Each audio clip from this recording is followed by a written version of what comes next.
you've had all this time to think, you wrote this book a long time ago.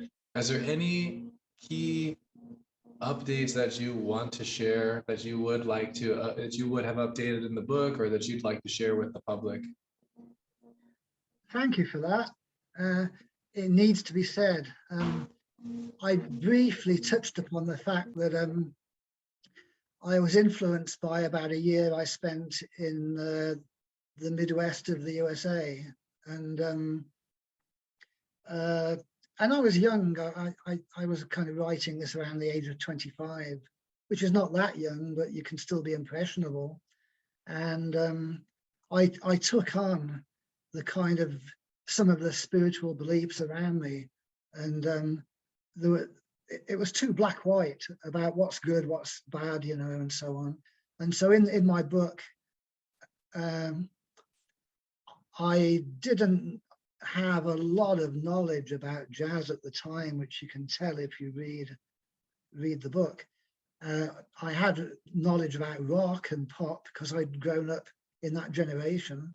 But I went along with all the stuff similar to, I'm not knocking it, but you know, the kind of Christian evangelist kind of churches you have in the USA. I wasn't a member of one of them, but I read their books, and I went along with that, it's got to be this kind of music to be good, and if it's rock, it's bad, and jazz is, I would change that completely now. Yeah, you can't take something like pop or rock, and rock is such a general word anyway. You can't say it's all this and it's all that. You can take individual songs or individual performers, and they're all different.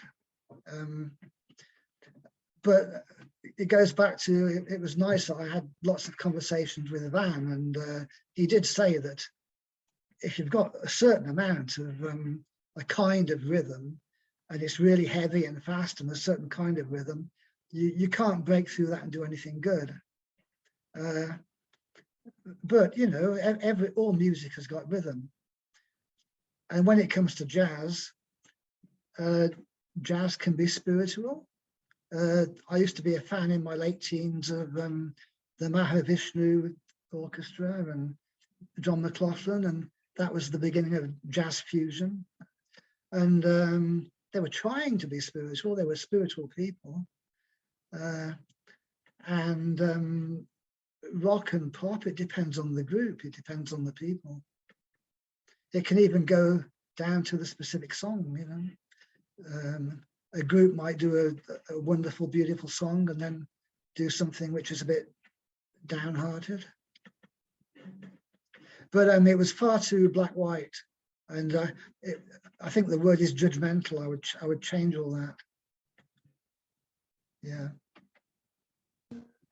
Okay, well, that's a good, honest, you know, conclusion. I mean, you had a lot of time to think about it too, and certain things. Yeah, I mean, for me, jazz music, it's about freedom. You know, that's the way I see it. That's the synonym for me, because it's just about creative freedom and exploration. And you got people like Miles Davis and John Coltrane and stuff like this, who are really deep spiritual thinkers. And just like you talked about so much of in your book, in the ancient musics, about like the cosmic tone, for example, and these guys are replicating the universe. They're trying to mirror the universe with music. Yeah, you mentioned the word freedom. One thing which needs a lot of thought is that when you read what I found out about the ancient civilizations, like how China dealt with it with music, how India used to deal with music in the past, and Egypt, they controlled it so that nothing would get out of shape. So the French emperor would travel around all of China, or he would have representatives doing it, because he wanted to make sure that music didn't go into other tones or other styles. So basically, it was either written law or it was unspoken understanding. You don't do anything apart from what's allowed. So it was kind of a law.